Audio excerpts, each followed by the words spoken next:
back to From the Shadow to the Light, the podcast exploring the intricate tapestry of human emotions and the transformative power of self-awareness. Hi, I'm Debbie Gill, your host on this journey of profound discovery and personal evolution. In today's episode, Love at First Sight, we will explore the intoxicating highs and devastating lows of a whirlwind romance that challenged every emotional defense I had built. Love, at its best, promises to lift us to the heights of joy, but it can also plunge us into the depths of our shadows when it blinds us to reality. Today, we delve into a story that begins with a spark, a miraculous meeting that seemed destined by fate, but quickly spirals into a series of events that would test my strength, challenge my perceptions, and force me to confront the darkest aspects of my psyche. This tale is not just about love, it's about how love can serve as a mirror, reflecting our deepest vulnerabilities and our most profound needs. As we navigate this emotional landscape, we'll examine how the archetypes of the addict, the victim, and the saboteur play roles in romantic relationships, and how we view ourselves and our worthiness of love and happiness. This journey is a vivid reminder that true intimacy with others begins with honest introspection and a willingness to face the parts of ourselves we often wish to hide. So join me as we traverse the complex terrain of love, betrayal, and redemption, and discover what it means to step out of the shadows and into the light of self-acceptance and transformation. Let's begin this journey together. The spark of connection. The addict archetype. On a vibrant evening in the spring of 1992, amid a backdrop of celebration and heartfelt laughter, a singular moment transformed my understanding of connection. It was my birthday, a night designated for joy and togetherness. As the evening unfolded with dance and happiness, my gaze unexpectedly met with the strangers, igniting a profound and instantaneous attraction. A true blitz of the heart. This sensation was reminiscent of being struck by lightning, both electrifying and disorienting. This moment, powerful and raw, was my first encounter with what many call love at first sight. But what is this magnetic pull we often feel? In Archetypes, this immediate, overwhelming attraction can be seen as the dance of the addict. The addict within us seeks intense experiences that promise ecstasy and escape from the mundane. And in that first gaze, the addict found a potent elixir in the promise of connection. As we locked eyes, my heart raced and my senses heightened. The room and its noises faded into a blur. All that remained was the palpable connection between us. It was as if time stood still, the world pausing for this serendipitous encounter. But as enchanting as it was, this moment set the stage for a journey riddled with passion and turmoil. The addict doesn't pause to consider the consequences. It lives for the now, craving the continuation of this intoxicating high. This unbridled desire can often blind us to reality, dressing flaws as quirks and red flags as mere challenges to overcome. It's a powerful and seductive force that can lead us down paths we might not have otherwise chosen. In the thrill of that first meeting, the foundation was laid, fraught with beauty and potential pitfalls. The addict, ever present, would prove to be both a guide and a misleader in the journey of love that unfolded. As we move forward, let's remember how our deepest desires can illuminate and shadow our paths. Have you ever experienced a connection with someone that felt overwhelmingly intense right from the start?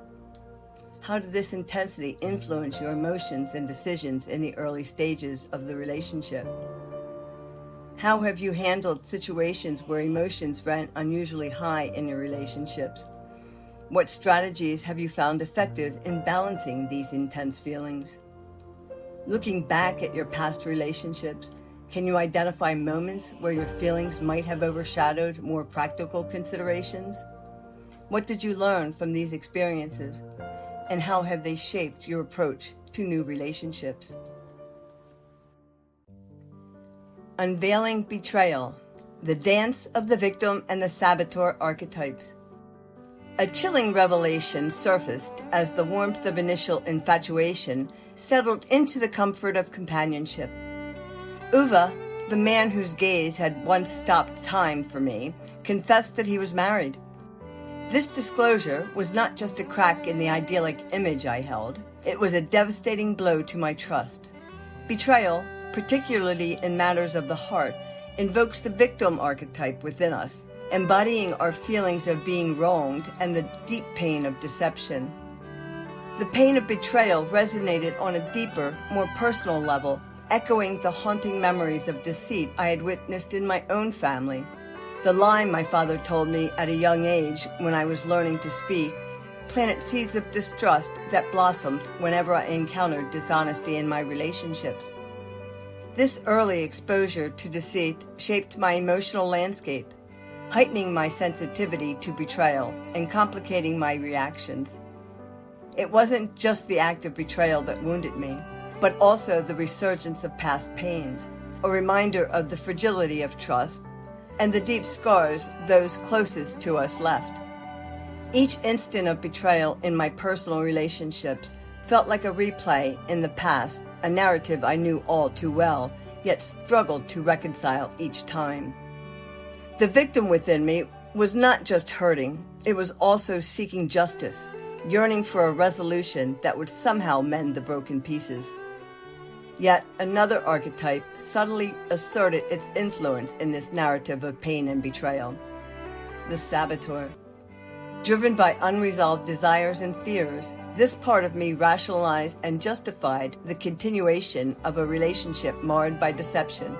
The saboteur within us often acts out of fear of loss and loneliness, prompting us to make choices that can undermine our well-being. Choosing to stay with Uwe, despite knowing he was married, was a dance with the saboteur. It was a decision influenced by the addict's desire for an emotional high, constant craving for love and connection, regardless of the consequences. Think about a time when you felt betrayed. How did you respond to the pain of that betrayal? Did you find yourself falling into the role of the victim? And if so, how did you navigate your way through that experience? In what situations have you noticed the saboteur influencing your decisions? How have these choices impacted your life and relationships? How do you balance the immediate emotional responses with the longer-term impacts of your decisions? What strategies help you recognize when the saboteur is at play?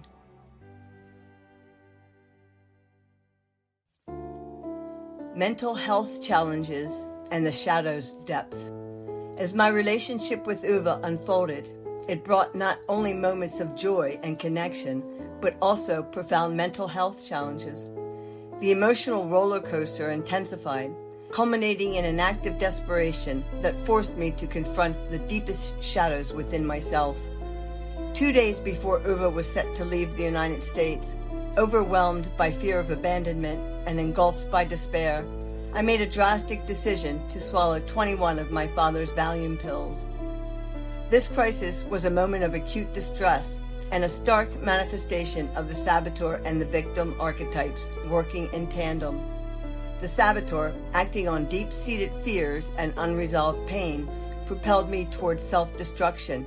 Meanwhile, the victim felt overwhelmed by betrayal, loss, and helplessness, intensifying my emotional turmoil. The aftermath of this act led to my involuntary commitment to a psychiatric facility. In this place, I was forced to pause and reflect on the path that had led me there. This was a period of intense introspection and reckoning when I faced the complex interplay of my internal archetypes and their influence on my life decisions. In the solitude of the psychiatric hospital, amid the struggle with my own shadows, I began a journey of self-discovery. It was here, in my lowest ebb, that the necessity for profound personal change became undeniable. Through therapy and reflection, I started to untangle the complex web of emotions and archetypes that had guided my actions. This was a pivotal moment in my life, realizing that recovery was not just about dealing with the immediate crisis, but about fundamentally understanding and restructuring the deeper aspects of my psyche. Have you ever reached a point where mental health challenges impacted your decision-making? How did you cope with the aftermath? And what steps did you take towards recovery? Reflect on a time when your inner saboteur seemed to take control. What triggered this, and how did you recognize and confront this aspect of yourself? Mental health crises can force us to confront our deepest fears and shadows. How have such experiences shaped your understanding of yourself and your journey towards healing?